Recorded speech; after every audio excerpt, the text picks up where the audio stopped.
We're back. We are back It's for part 2. Part 2, yes. And it's Christmas week. Christmas week, yes. Merry Christmas. Merry Chrysler. Merry Chrysler. If you're joining us for part 2 of the Spencer Von Einem Yes. case, Yes. It's a weird time to do it, but he was literally on his deathbed and then passed. Yeah. It felt like the perfect time. It was definitely, I think, like I touched on in the first episode, it was a case I've always wanted to do. And we have mentioned him in previous episodes. Yeah. Like, he's definitely been on your mind. That's it. And I really, really wanted to do a big deep dive on him. And then, obviously with him ending up in palliative, it was like better time than now. It was a nice kick up the butt to do it. Yeah, because I actually had another case lined up. And then I've sort of pushed that back to do this because I was like, well, now's the time. I was kind of hoping sign. Right? I was kind of hoping to get it out before he kicked the bucket, but we didn't. Imagine if he listened to it. Right? Listen to it as he died. Go fuck yourself. So if you haven't listened to part 1, now would be a good time to go and listen because part 1 is setting up a lot of things that I'll come back to in part 2. So while if you've just listened to part 1, you might be like, well, she's only mentioned this guy one time. Everything comes back. It all connects. So part 1 wasn't his upbringing, his childhood. Yeah. It wasn't that sort of thing. It was multiple cases that are a huge, like not shining beacon, like red arrows pointing towards Von Einem. That's it. So it was sort of setting up what the time was like, I guess, like what the world was like at the time and what was going on in Adelaide at the time. And how, I guess, being gay at the time was such a choose my words wisely here. Taboo lifestyle at the time. Yes. I think at the time too, it was something that was very much believed that it was a choice, not just who you were. So it was actually illegal at the time, and we went through that, and we went through it being legalized. And it's I know 70s is now a lot longer than 30 years, but in my mind, when I think 70s, for some reason, I'm like, yeah, that's only 30 years ago. Right. That was 30 years ago. Let's stick with that. I don't know why. Roughly, like 70s, 80s. I'm always like, yep, 30 years ago. Yep. I think exactly the same. And then you think the 90s was 30 years ago. That's terrible. Yes. So that is going to take us talking all these times about dates. We're going to head now to June 5th, 1983. Even I wasn't born then. I was close, but I wasn't born. I was in my mum's belly. So June 5th, 1983, the son of popular TV news reporter Rob Kelvin went missing from O'Connell Street, North Adelaide, after walking his friend to the bus stop. 400 metres from his family home on Ward Street. That's so insane. Very, very close to home. And that is a main street in the city. Yeah, you wouldn't think what happened would... I mean, I guess it could have been different in 1983, but that's a busy road now. Like, you couldn't do something and not have 30 people see it now. Yeah. I mean, Adelaide City is still relatively small. Yeah. You go to Sydney or Melbourne and you're like, oh my God. That's it. But here, like in that one little spot where he was taken from, there would be 15 shops that would be able to see the bus stop. Along the strip. Yeah. Yeah.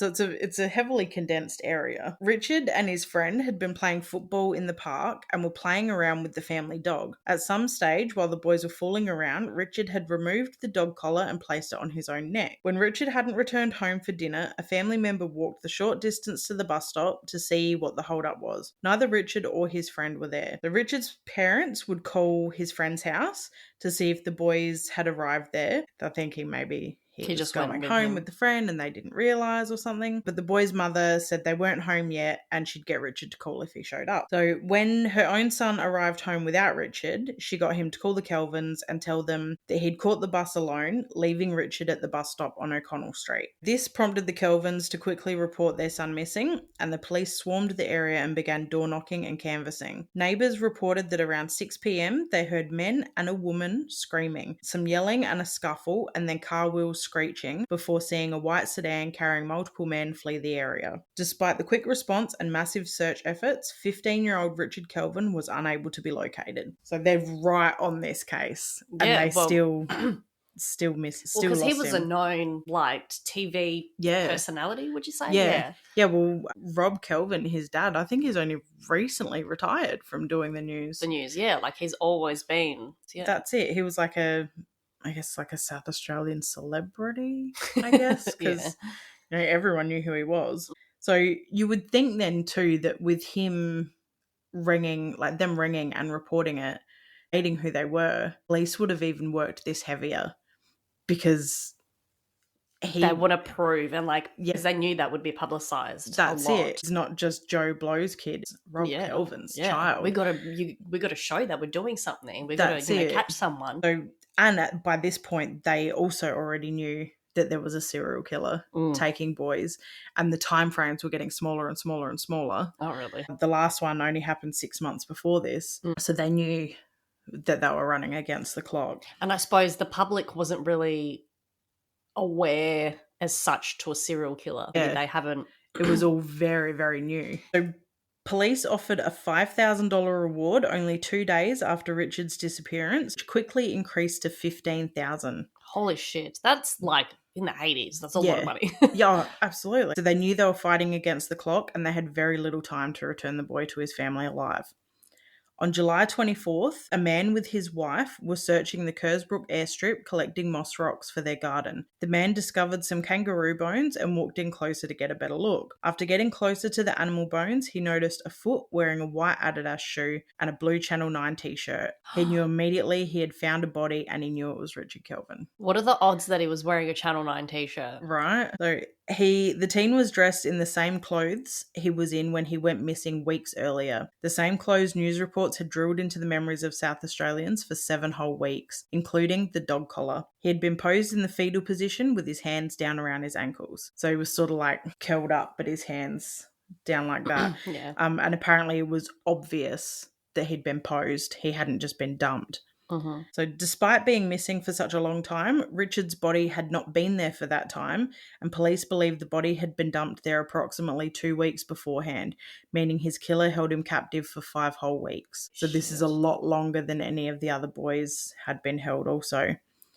So post-mortem examination would reveal that Richard had succumbed to severe blood loss due to injuries to his anus caused by a large blunt object like a bottle. He had blunt force trauma to his head. He had bruising from his head to his buttock and a fractured tooth. Toxicology reports revealed alcohol and traces of the hypnotic sedatives Mandrax and Notec, Amatil, Valium, and Rohypnol. Holy shit, what a cocktail. Right? Despite being cleaned and redressed before being dumped, Kelvin's body was actually a beehive of evidence. So everything... The clean, precise cleaning. Yep. Like it's obvious that whoever did this one did the others. Okay. But he had lots of evidence and the other ones didn't. That's the only real difference. The fact he'd been kept for so long and there was all the evidence. And wasn't dismembered. No. Yeah, he was left whole. So over 900 fibres were found on Kelvin's body, including hair, carpet fibres from both a house and a car, fibres from a wool cardigan, and fibres from a bedspread. It was clearly obvious that South Australia had a serial killer on their hands. Investigations had led police to believe that up to 12 men were involved in different stages of these crimes. With police believing so many people were involved and so many children going missing, public speculation was that a syndicate of predators had people kidnapping boys off the streets and delivering them for sex. The syndicate was dubbed The Family by an SA detective who was convinced there were multiple murderers, and he vowed to break up the happy family of the suspected serial killing gang. Yes, The Family. Yeah. Yep. So this title has become synonymous with the murders of these boys, with many people believing that the syndicate contains high-ranking members of Parliament and the Adelaide elite. Over the years, the theories of the family would also include crimes such as the disappearance of the Beaumont children, Joanne and Kirsty from Adelaide Oval, and even went as deep as to include children removed from their homes by social services. See, that I didn't know. Yep. Children from boys' homes and young offenders. Police have shared that they believe the total deaths that the family is responsible for sit at around 150. Holy shit. That was something I had no idea about before. I thought it was just this group. Yeah. I knew that they had brought in like the Beaumont kids and Joanne and Christy. I knew that they had tied them together at times with the family murders. I had no idea that it was around 150 kids. And for the police, like, again, to bring it up again, in a state where they're suppressing so much, for them to make this public that I believe there's up to 150, what's being hidden. If they're releasing that, then what do they think is too much? Yeah, exactly. Wow. So with little to no evidence on the other 4 cases, police focus heavily on the case of Richard Kelvin, whose body was dripping in evidence. The drugs used to sedate the boys were prescription drugs, with Mandrax being regulated by the health board. This meant that every person still receiving the medication was on a heavily supervised list. This gave police a strong place to start looking for their man. They accessed the list and cross-referenced it with anyone who also received Valium, Notec, or methadone prescriptions. Of the names that were on the list, one stood out more than others, a name that had also shown up earlier in the case as a known associate of both Neil Muir and Dr. Milhouse. Bevan Spencer Von Einem. Born in 1946, a young Bevan would be subjected to abuse from his alcoholic father, who later abandoned his family, as well as enduring prolonged sexual abuse by his very own uncle. The now 37-year-old, quiet, well-spoken, tall, domineering man was well known within the homosexual society of Adelaide. He had been known for being abusive and had been questioned in 3 of the murders early on.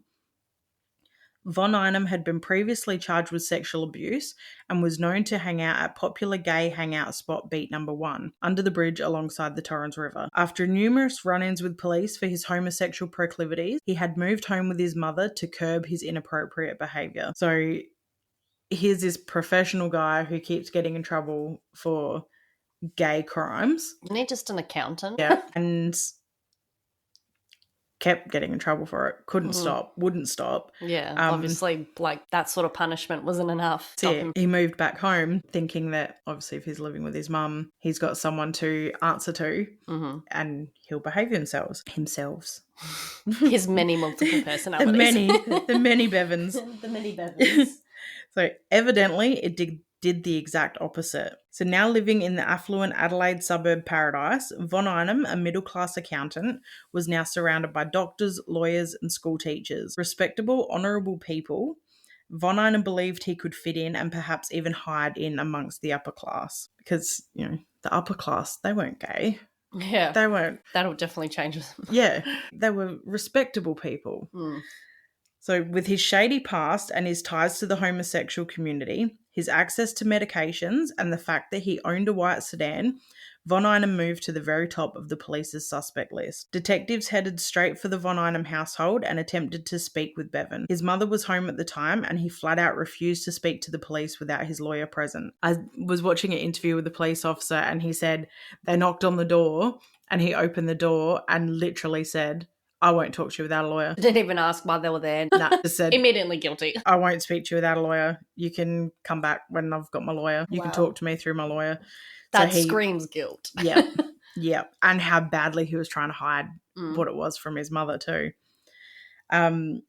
The evidence that the police already had, combined with the knowledge they had over 900 testable fibres found on Richard Kelvin's body, was more than enough for them to obtain a search warrant, and with warrant in hand, they headed back to the paradise home Von Einem shared with his mother. During the search, they seized a bottle of Mandrax that Von Einem had in his hands behind his back, in a pathetic attempt to hide it from police. Wow. So, you think you just stash it somewhere. Right. They're not going to... They're searching his house. They're searching his house and he's just standing there with this bottle of pills in his hand behind his back. But of course the police noticed him holding them. So how stupid do you think they are?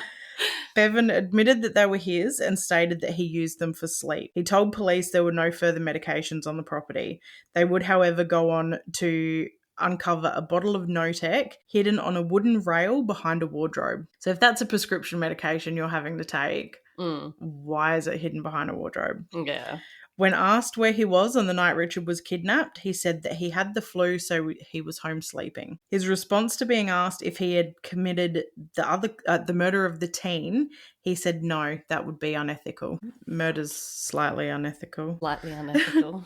During the search, police collected hair and blood samples from Von Einem, as well as samples of the carpets and other materials for forensic testing. In August and September 1983, Von Einem and his mother holidayed in the Soviet Union and the UK. While he was... Wait, sorry. Who holidays in the Soviet Union? Yeah, I thought exactly the same thing. I was like, oh, let's go to the sunny shores of the Soviet Union. The Soviet Union. That like, was a horrible Russian. I could understand you going there, like, and we're talking in this time in 1983, not Russia now. Like, I get what you were trying to say. Like, it wasn't a holidaying place. This was only 40 years after the war. Like, people were still walking around with guns and stuff. That's it. Like, well, not even 40 artillery. years. It was, 35 years since Hitler had died.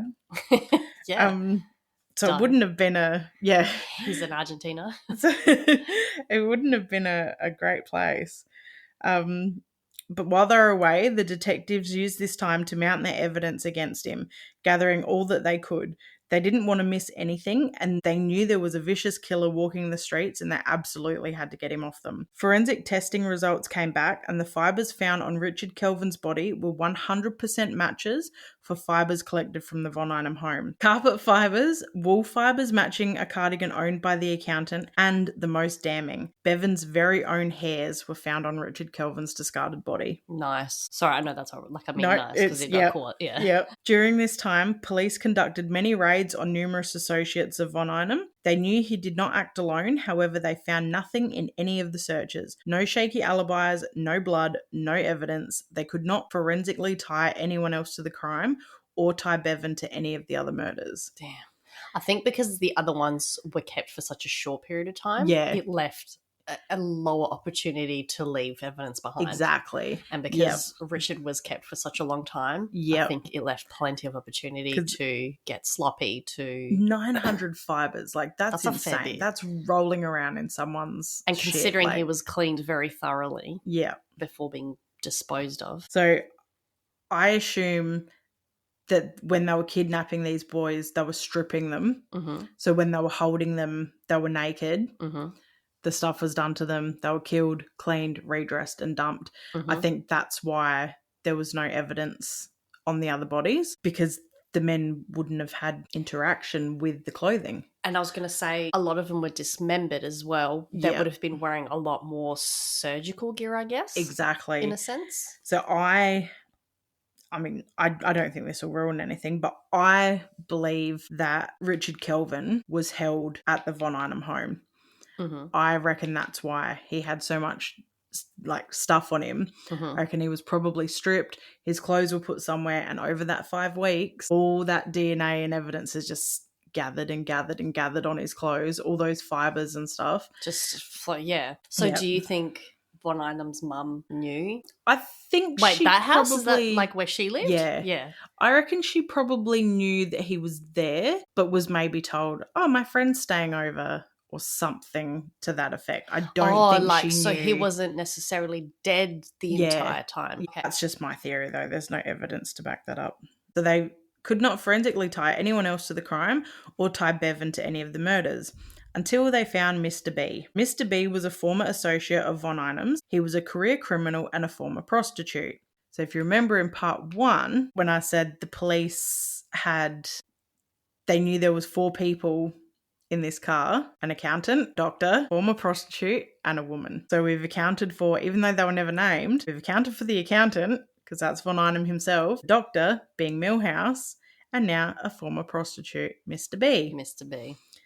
Police had a major breakthrough in the case when he came forward with witness accounts tying his former friend to Alan Barnes.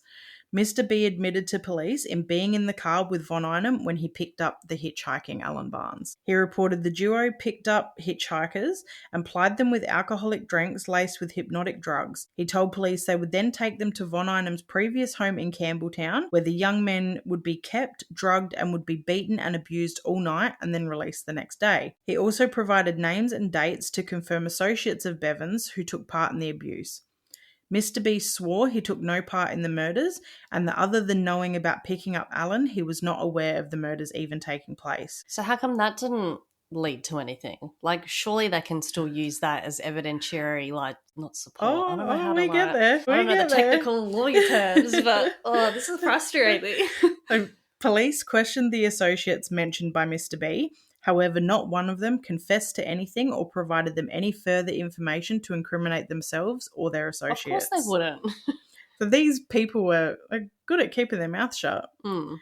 With the evidence police found in the home and the statement from Mr. B corroborating timelines and placing Bevan Spencer Von Einem with one of the known victims who died in the same way as Richard Kelvin. On November 3rd, 1983, police descended again on the Paradise home, and this time 37-year-old Bevan Spencer Von Einem was arrested and charged with the murder of 15-year-old Richard Kelvin. The committal hearing would begin on February 20th, 1984.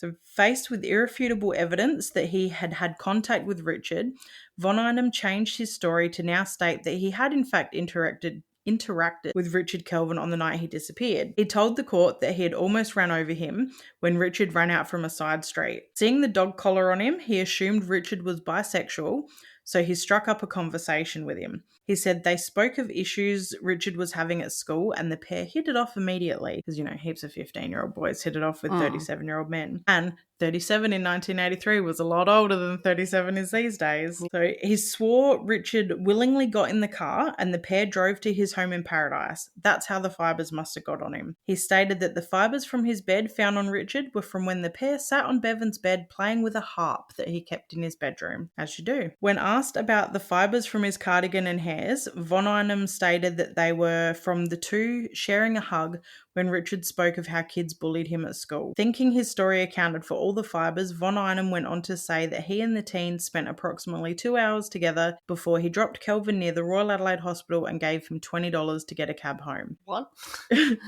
Despite all of the well-thought-out details of his new story, it greatly contradicted the first version of events where he said he was in bed with the flu on the night of the teenager's disappearance. Despite Bevan's attempts to explain away 900 positively matched fibres, Magistrate Nick Manos suggested that there were too many fibres present to be accounted for a 2-hour period and one shared hug. He ordered Von Einem to stand trial for Richard Kelvin's brutal murder on or before July 8th, 1983.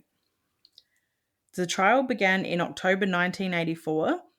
The prosecution had the benefit of science, altered statements, witness accounts, and an insurmountable amount of evidence. The defence could only argue that Bevan Spencer Von Einem could not have held Richard Kelvin captive for 5 weeks. They could not deny that the duo had been in contact on the night the teen disappeared. They couldn't deny that Richard had been in Bevan's car, his home, and his bed. That Bevan Spencer Von Einem had the motive and opportunity to commit the crime. The defence had their work beyond cut out for them. So perhaps in a sign of the times, Von Eigel. Oh my goodness. Oh wow. So perhaps in a sign of the times, Von Einem's legal team and the media seemed to focus more on Richard's sexuality than they did on the actual murder. The defence spent more time attempting to prove that the teen was at least bisexual, if not gay, than what they spent trying to defend Bevan's innocence. So Richard's parents and girlfriend were called to testify to prove Kelvin's heterosexuality. Like, why does it matter? Are we not focusing on the wrong part of this case right now?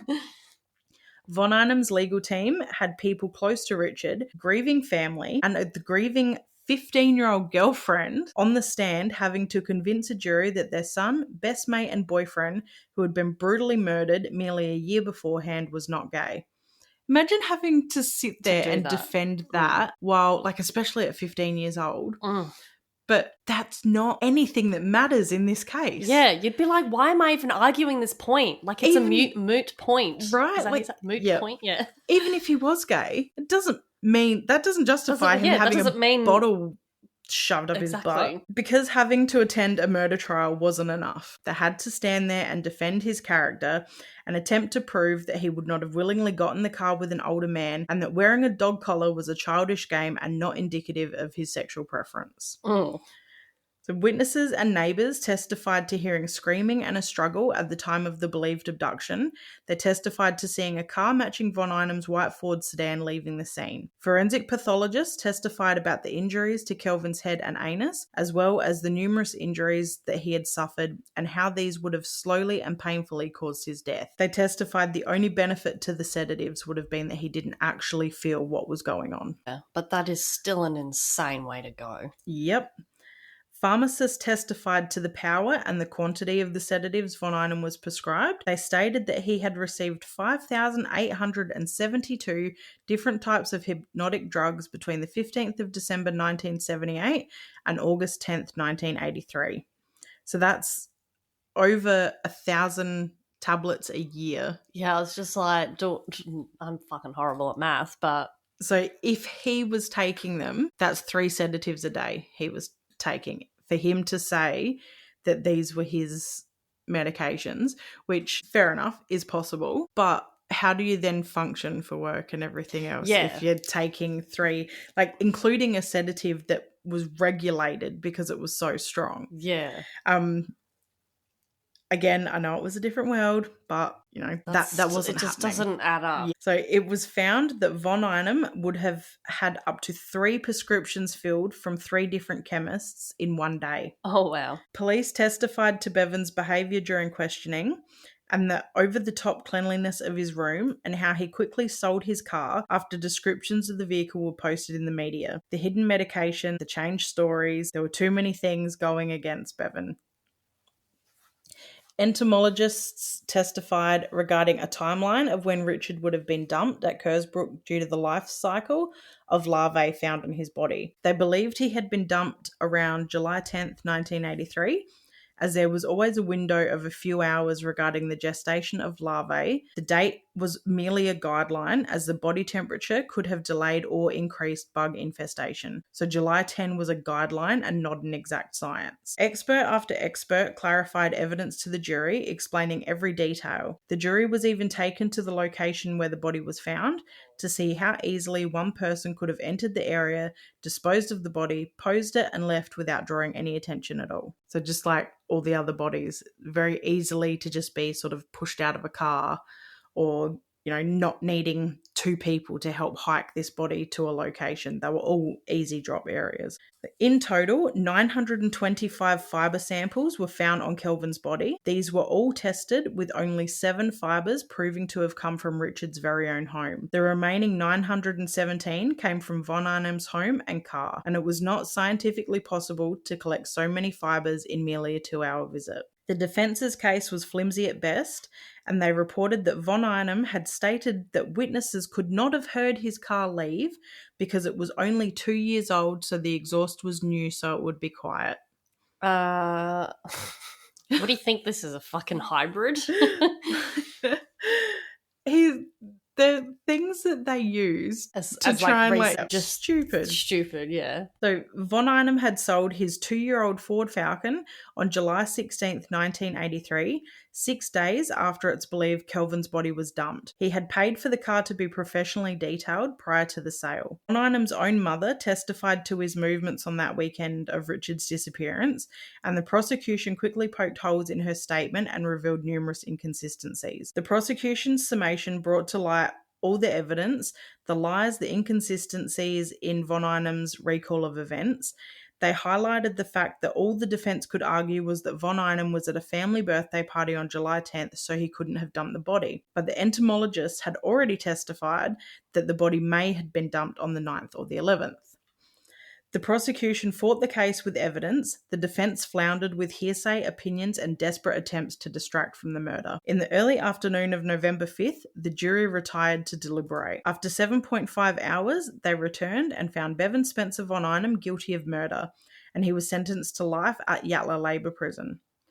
Justice White imposed a 24-year non-parole period on the suspected serial killer. Under South Australian law, 1/3 of the non-parole period can be reduced for good behaviour, making Von Einem first eligible for parole in 1999. However, the Attorney General of SA immediately appealed the leniency of the non-parole period, and on March 29th, 1985, the appeal was granted. In resentencing, a non-parole period of 36 years was imposed. At the time, it was the longest ever non-parole period issued in the state. The earliest that Von Einem would now be eligible for parole would be November 2007. So Von Einem's defense team immediately filed another appeal solely based on Richard's claims of heterosexuality and the fact they believed that Von Einem was unfairly treated due to the mention of his own homosexuality. They stated that sharing this information through the trial had a negative impact. Wait, so he was trying to be like, oh, because I said I was gay, I got treated shit. Because what the hell? Yep. So, it had a negative impact on the jury and created a bias against him. So they found me guilty because I'm gay. No, they found you just guilty. Just trying to do the whole But at no point did the defense ever argue his innocence. Yeah. So it was all smoke and mirrors, really. They also claim that because Justice White's summation mentioned that Bevan was at a birthday party on July 10th, that he could not have dumped the body, despite the fact they themselves argued this during the trial. But this was ruled out by the entomologist who said, it could have been the 9th, could have been the 11th. Yeah. But they're like, he was at a party on the 10th, so it wasn't him. Yeah. So they're focusing on the parts that they want to actually focus on. Oh. The Court of Appeal rejected the claim, stating that his trial was more than fair. Bevan Spencer Von Einem remains the leading suspect in the 4 other cases attached to this case: Alan Barnes, Neil Muir, Peter Stogneff, and Mark Langley. But police do not believe he acted alone. Throughout the years, he has been offered many deals and promises if he came forward with the names of his accomplices, but he stayed tight-lipped even at the cost of his own freedom. In 1988, the state coroner ordered an inquest into the deaths of the 4 remaining boys. In his findings, he stated that the manner in which the 4 boys were murdered and dumped was similar to that of Richard Kelvin and could suggest some connection, particularly in the cases of Langley and Barnes, and therefore suggested Von Einem as a justified suspect. There is currently a $1 million reward for information leading to the conviction of a murder in these cases. In 1990, a committal hearing took place to determine if Von Einem should stand trial for the murders of Barnes and Langley. In this hearing, Von Einem pleaded not guilty to both murders. His defense team immediately argued that it would be impossible for their client to face a fair trial in these cases, as there had been so much media coverage over the past year and no unbiased jury could be selected. Unfortunately, I agree with that. I was going to say, I get that. Yeah. There's no way people weren't paying attention to this case purely because of the victim being the son of a celebrity. Yeah. And knowing just the horrific way that that's it, knowing the way that he was killed, knowing that the other 4 boys were killed the same way, jurors would have walked into that court already painting him guilty. Yeah. I mean, they should have, but legally, it's understandable from that perspective of, which is also like another reason as to why things are not redacted. What's that word again? Like it's during a trial, we understand.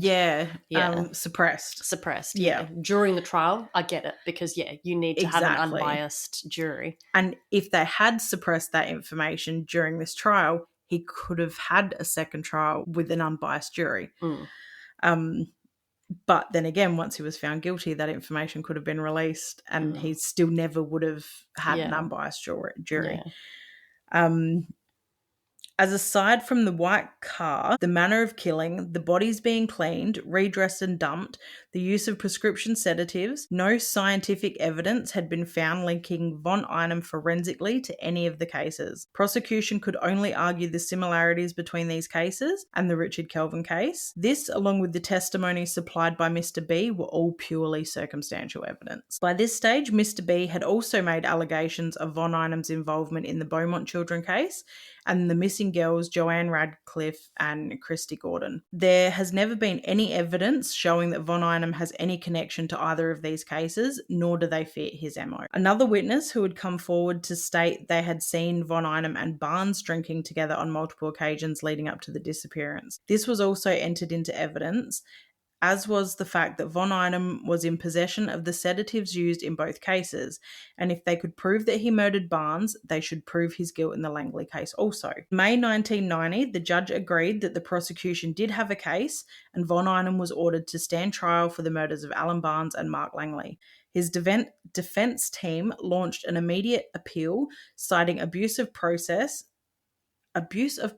action in the Supreme Court, hoping to achieve a permanent stay of proceeding and mentioning the media coverage not allowing their client a fair trial. Proceedings for the appeal began in June 1990 and continued for 6 months before Justice Duggan again ordering Von Einem to stand trial. On December 19th, 1990, the pre-trial hearing began, and Justice Duggan decided to have Von Einem tried separately on both cases. He also stated that no evidence presented in the Kelvin case could be used in these trials. He did, however, rule that the Mr. B's testimony could be used, but he would be free to be cross-examined by the defense and his evidence investigated as it was presented. This was a shattering blow for the defense, whose case relied deeply on the connections between Barnes, Langley, and Kelvin. These decisions all but collapsing the case. On December 21st, on advice from the Attorney General, the defense withdrew the charge for the murder of Langley and opted to just pursue the murder charge for Barnes, as although there was minimal evidence in this case, there was at least an eyewitness account putting the two men together. However, this evidence came from a Von Einem associate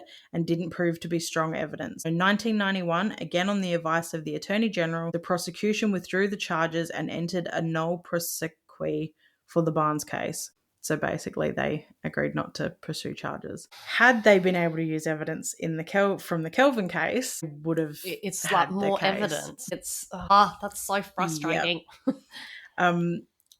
Bevan Spencer Von Einem remained in prison on the Richard Kelvin murder conviction. He did announce that when his mother died, he would confess everything. I wish he did. That day came and went, and the convicted killer remained tight-lipped. Hope that we find in maybe come the new year or a couple of weeks' time that he did confess something on his deathbed. Yeah. I hope and they just haven't released it yet. Diary or something that he'd yeah, given they find to someone. something. And I hope so. I saw Melanakis do the statement where he was like, oh, he didn't say anything. But I hope... Damn it. I hope he'd written it all down. I hope he had a deal with someone and he's written it all down. He's given someone like the exclusive rights to the book or something. And everything's going to come out. Yep, that's I hope what so. I hope. I hate not knowing something. That's my thing. Despite rumours of the family, and I say rumours because they haven't actually 100% proved they exist. Thought they exist, evidence they exist, but it's not 100%. This is ruled by a court that it's real. Despite rumours of the family and stories that Bevan was only ever the pickup boy who would collect victims for higher ranked members, despite public opinion that he didn't commit the murders and he was only ever a fall guy, Bevan has only ever had around $100 in his commissary account. He does not get special treatment. His legal team was terrible, and there has never been any indication that he is being rewarded for his silence. See, I heard rumours that he's been treated like a king in prison. Yeah, I was talking to a friend of mine who he now no longer works for corrections, so he's been able to be a little bit more open about stuff, and he's actually more than happy to come on and do a chat. He worked the ward and worked with him numerous times, and he said he's not, because obviously prior to going in, he was obviously a very firm believer of the same thing, because heaps of people think that he didn't actually do any of the murders. He just picked the boys up and dumped them. Yeah. And that he, there was the family is some cult and they've all taken an oath and that's why he's sworn so not to say anything. And that's why he hasn't said anything, because he took this oath. But I feel like if he was a middle-class man, why wasn't someone paying for the best fucking lawyer possible for him? Because his lawyers were terrible. So I feel like if that was the case, there would be something. He would have money sitting in his account. He would have visitors. He would have a good legal team. Like, there would be something to show. Yeah, just the legal team, just to... Yeah. But I guess maybe that's how deep it goes, that they're like, we cannot show any connection at all. Yeah, that's it. If we give you even $1, but then why would he have done any of it? Maybe there's some pact that if you go to jail, you're on your own. If you get caught, you're on your own. That's what you get for being stupid and getting caught and blah, blah, blah. Maybe. And, had Richard Kelvin's body not been covered in fibres, who knows how long this would have gone on for. Maybe he was supposed to dispose of him a long time, not have kept him that long. Exactly. He could have been a pickup guy. Maybe Kelvin was... My theory is... I've still got more story, but my theory is that he was a pick-up and drop-off guy. Mm-hmm. That was all he was doing. And then when they picked up Kelvin, I think he had a soft spot for him. And instead of ending him and dumping him, he kept him. That's why Kelvin was kept for the 5 weeks. That's why Kelvin had been at his house and was covered with all the evidence. And I think he probably just kept him sedated so that he couldn't fight, wouldn't argue, and eventually Kelvin just succumbed to his injuries. That's what I think happened. That's why I think there was such a difference in the other cases, with there being like the surgical element to it, the proof that a doctor had been there, the surgeries, the dismemberments. None of that was evident in the Richard Kelvin case, where I think the difference is. I think he got to the point where he was like, oh, I'll keep this one, but he died anyway. Then he had to dump him. Was he torturing him? Or are you saying... I think he was probably tortured by whoever had killed the other boys. I think he was kept as a plaything. I think he kept him sedated. Like a very Epstein type. Yeah. Yeah. They take children or young. Yeah. Yeah. And that's what I think. I think he kept him sedated, raped him numerous times, and eventually it just became too much for Richard Kelvin's body and he passed. That's my theory. It could be completely fucking wrong. There's probably people out there listening right now that are like, no, he did all the murders. Shut up. You don't know what you're talking about. I don't believe he did the other 4 murders. I don't think he did it alone. Oh, no way. So no way it was alone. I don't think the way like the stories, stories, because to me they're just stories, but the way I heard all these cases, that when you're reading them, to me, all these, like every single piece that happened to each victim wasn't done by one set of hands. No. It's just so much, but such different... not techniques, the whole cleanliness of one aspect, whereas like the hatred of the gay sexuality side of it, there's so many different because I think the bottle thing, I think that's, to me, and I'm not a professional or anything, don't claim to be, but I think all of that stuff is done by someone who was gay but hated that he was gay, kind of thing. Yeah, that it was kept a secret, that it was, like those men that are trans and they can't admit to themselves that they're trans, so they kill women. Like that's sort of where I think that comes from. Psychological side of it. So the theories that Bevan was a pickup boy and a drop-off boy, I agree. I think he probably was. I don't think he intended to. I don't think he murdered Richard Kelvin. I think he just didn't help him. So he died from his injuries, from not getting assistance from his injuries, from being sedated for too long. Because why was he not dismembered? And like, why bring him back to his mum's place? Yeah. Where he was like very, not scared, but he was like pretty terrified of her finding anything out. Yeah. So he may have brought him home, had him sedated, told his mum a story like, oh, he's a homeless boy and he's a drug addict and I'm just trying to help him get better. Yeah. Like, who knows? And that was like post. Yeah, after he'd already had all the that could cause a lot of internal damage. Yeah. Like that is brutal. Yeah. And that's what I think. I think the person went there, did the things that they would do to these boys with the bottle and everything else, and then I believe they would leave and someone else would be responsible with getting rid of the body. But I think in this case they've left and he just hadn't died. Do you reckon he was in charge of like dismembering or literally just pick up? I reckon from what I read and what I saw, I think it was that Millhouse that was doing the dismembering. Because he was the doctor. Because he was a doctor, yeah. But again, it's curious to like, because obviously these are high, not celebrity, high, like the elite, like they're quite up there in jobs and careers and things. And it's like, who's the woman? Yeah, right? I want to know who she is so badly. And then even then, like they say numerous accounts of there being 3 or 4 men in the car. Who say they were the same 3 or 4 men every time? Yeah, that's true. That is very true. could have been different people. That's why the police believe there was up to 12 of them. One day it was, this many, and wow. That's it. And they may have all had different roles. So, yeah, I don't think he was a serial killer. I think he was definitely involved. I think he was definitely the one who had Richard Kelvin and dumped Richard Kelvin. You can't deny 900 pieces of evidence.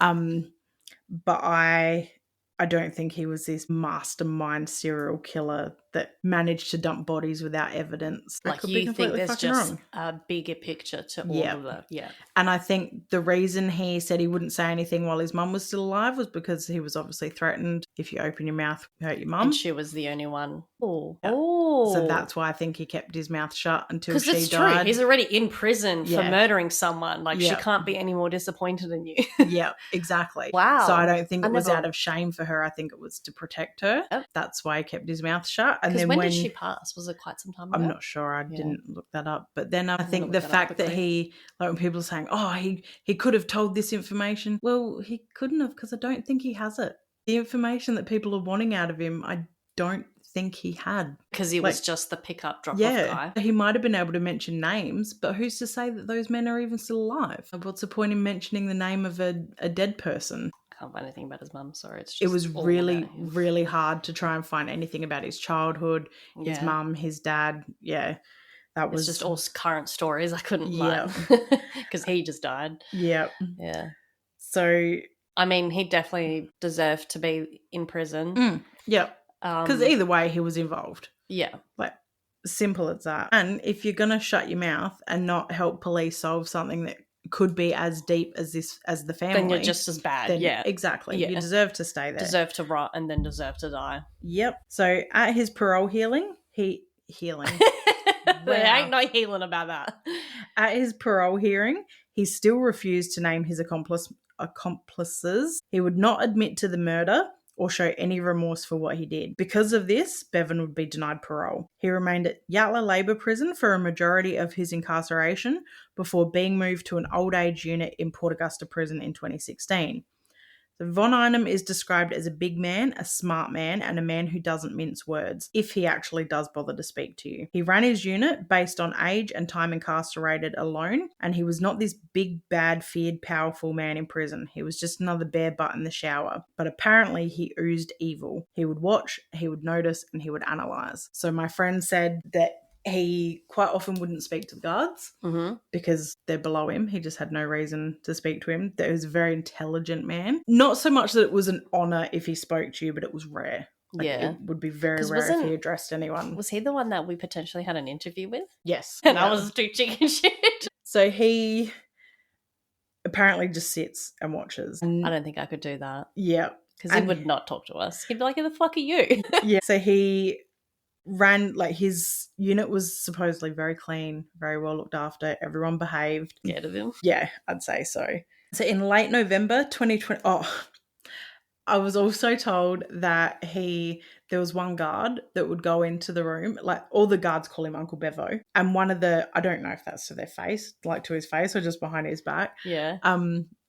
But one of the guards would go into his room. I don't know if he did this all the time or if this was a one-off, and he'd be like, where are the Beaumont kids? Because there's $1 million reward. Yeah. Where are the Beaumont kids? And he would say, why would you ask me that? So he was just old, slow, quiet. In late November 2025, Bevan Spencer Von Einem was returned to Yatala, this time to the medical unit where he would be kept until December 6, 2025, when at 79 years old, after 42 years incarcerated, he died of cancer. Despite family members of Barnes and Langley hanging on hope for a last-minute confession, that moment never came. He kept his mouth shut to the very, very end, maybe landing one more blow to the families, or maybe he just had nothing to say. So I don't think that he had anything to say. I don't think he had the information that people thought he had. And I think not even so much that he liked the notoriety that came along with being Bevan Spencer Von Einem, but that South Australia did, that we attached to this horrific story, and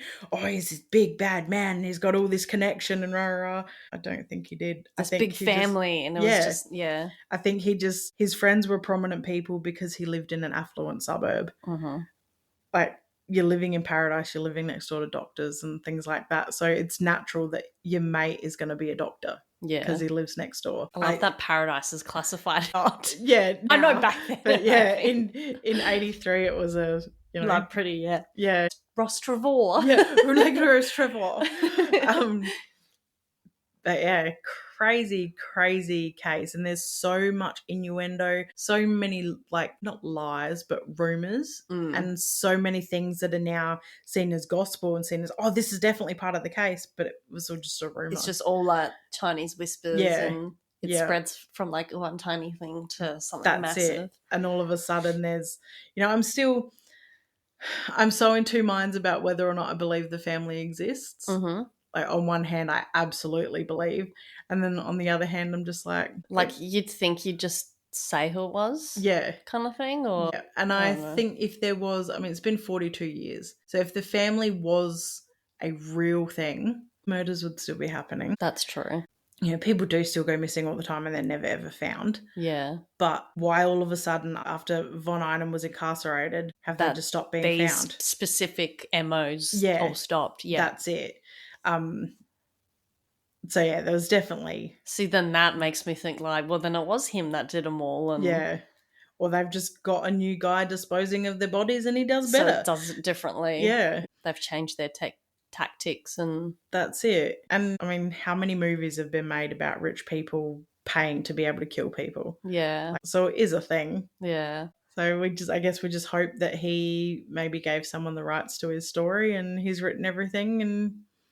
that person gets to that person gets to release it and tell us everything. But yeah, it's this one's left me really... It almost feels like there hasn't been a nice conclusion, but it's because he's been in prison for 40-something years and then died. Yeah, exactly. And there's... It's not like he got let go on parole and lived some semi-normal life. Like, he legitimately was in prison until the day he died. And it's not like they've ever come out and gone, oh, we also believe that this case is attached to him. People have. Yeah. Like, people have tried to dump the Beaumont kids and Joanne and Christy on him. The Beaumont kids, I believe that theory came from the fact that when police were doing the search, he was photographed being there watching the search. So for years I thought he had done it. Yeah. But the more I look into it, and the more I have looked into things over the years, I don't believe he had anything to do with it all. I think he was just a nosy bystander that went, I'm going to go down and watch the search. And it's just the fact that he was so tall and domineering that he was noticed. Yeah, because he was already known. That's it. So yeah, I don't think... I mean, little girls weren't his thing. Yeah, that's true. 2 girls. And then Joanne and Christy were 2 girls. 2 girls, yeah. So then that doesn't really fit. Yeah, I don't. And then those were like literally not found. So I think he... So then I feel like my brain full goes down the path of, was that still the family, but they were not necessarily trying something different, but it was a different... Yeah. Like, it wasn't him. So he was going to Glenelg to have a sus. Like, I know what's going on, but... Yeah. Because it could have been a totally different person pinching little girls for somebody. Yeah. It's not all just little boys for exactly every hundreds of whoever's. Exactly. And if the family is as big as they say... Are we going to get shot? Yeah, if it was as big as they say, then everyone would have different taste. But I can never remember his name, but I heard a case one time about this guy, and as I was watching it on YouTube. As I was watching it, I was like, oh my God, he did the Beaumont kids. Mm-hmm. And it turns out he was actually in Adelaide at the time. So I've got to remember his name, Roger something, I think his name was. Yeah. And I want to go do a case on him at some point too. Yeah. Wow. Shit. But yeah, it does feel very anticlimactic, this episode, because there's... like you say, there's no little neat bow to tie it up into. He just died. Like, I mean, it was tied up in a neat bow because he got found guilty for Richard's murder and then spent his life in prison. But I think because it was such a long time ago, we say 40 plus years. That's it. And there's still 4 families out there that never really got justice. I mean... Not got closure and stuff. Yeah. Either way, he was in jail till the day he died. So he couldn't have done any more time than what he did. Mm-hmm. But I feel like if that was your family member, you just want it on paper. You just want to know that someone's been held responsible for that. Exactly. But at least they kept him in for all that time. I think why it doesn't feel so finalised is because he didn't confess what everyone was so desperate for. I think that's why this story was so heightened at the moment as well, because how he did say he'd confess things when his mum passed, then she passed, and obviously he didn't. Then they'll probably like, well, this is the last opportunity. And him being on his deathbed, they'll probably like, oh yeah, he's legit gonna confess to everything. But I reckon he didn't say anything while his mum was alive to keep her safe. And then afterwards, I don't think he thought he would last as long as he did. I think he thought he would have been killed before his mum died. So like that would have got him a get out inside job. Yeah. Like that would have got him out of having to tell anything, because otherwise when she died, why didn't he sing like a canary? That's what makes me think that he doesn't have anything to say. Yeah. So other than confessions. Yeah. But like you say, if he didn't do them. And unless he wrote something and left it to someone, we're never going to know. That's because true. Even at this point, if someone comes out and goes, oh no, it was me. Oh, whoops, he's dead. I did that. Yeah. Like, how are you going to prove it now? Because it's so insane that no one was actually charged with the one that was found in River Torrens. Yeah. The one that I legitimately, like I said, go to every time I see any floating bag or any bag on the side of the road, I don't think it's rubbish. I always think it's dismembered bodies. He was, that Dr. Millhouse was charged but then acquitted. Yeah. So no one's ever been found guilty of that. How do you get acquitted for that? Right. I wouldn't mind going on a bit of a deep dive into that case too and finding out how Is he alive still? He got acquitted. What's his name? Peter Millhouse? Peter Millhouse. I feel like every episode we Google something. Doctor found not guilty of family murder of Neil Moyer. Oh no, he's died. 2015. Yeah. So yeah, that'd be interesting to go down the rabbit hole of that and how he got away with that. I love that it comes up with Millhouse. I think because they left nothing on the bodies. And that's such a full cleanliness. So like there was nothing on the actual bodies. They've got nothing to say you were with that person. Whereas with Richard Kelvin, there were 900 ways to prove. He couldn't find his way out of that. That's it. So may he rot in pieces. Yeah. I just watched all the Insidious movies, so I hope he's in the further, and I hope he's... Have you seen them? They're actually really years ago, yeah. They're not scary. That little devil thing just dance around in his little office. I remember watching it a long time ago. I've got to rewatch them because I don't remember. Other than the kid with the black eyes, I don't remember anything about them. Yeah, they're all right. They're a good watch, but they're very not predictable. James Wan, or however you say his name, the director, it's very, his style. Yeah. Like it's just very jump scare and very sharp music just to freak you out. I don't even know how to explain that. You did that perfectly. That was so good. Those exact notes are in the movie. So good. Oh, wow. That was Spencer Von Einem. Yes, that was. Yeah, so I'm actually, I don't know where my mind's at. There's just so many. You could just spin around in circles and be like, yep, he did them all. Yep, he's done this. And then you'll find one other little piece of information and you're like, yeah. Either way, he's still a piece of shit. Like, yep. Yeah. Yep. We're not saying he's not. Just if it wasn't all him, I just would have wanted to find those others. It would have been good for him to just give the names. Yeah.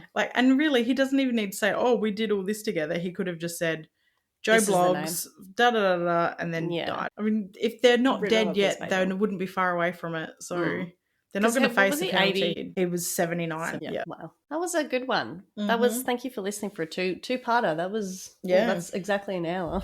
Yeah. So yeah, there was a lot. You realise when you listen to the second one and Richard's case and what happened to him, you really put them together with the other ones. Yeah. Part one makes sense as to why you had to paint that picture of the family. I put in air quotes. Like it was necessary. That's it. Like as I was writing, I was like, I'm looking at a point that would be good to cut the episode in half. I was like, this first episode isn't going to make much sense, but I knew episode 2 would tie everything up. And because I think he wasn't found guilty of all those other ones, you can't necessarily say he's a serial killer. Yeah. So I think that's why you don't really look at his upbringing and his childhood, because you're like, well, it doesn't really, I don't know. And it was it was really hard to find things because everything that I was looking at the moment was all just saying, the first 8 pages of Google, this article saying that he was in hospital dying. Yeah, but like literally just looking up anything now about his mum. It was just all about him. So I couldn't find much on his childhood. I couldn't find much about his dad. I found one interview where he was talking to a UK reporter and he said like that his dad abused him and was abusive to his mum and then left the family and left him destitute and that his uncle had sexually abused him, and that was all I managed to find about his childhood. And then see, that's like another thing, like obviously he was molested, like he was abused like that. Did he use bottles? Is that something that maybe tied into future acts that he did himself then? That's it. And that, there's could be so much more behind it that it's just impossible to find the information. Other than having to ask himself and have him confess things, it's you're not going to get honest answers and honest truths because like we've said, it's a lot of hearsay, a lot of rumours.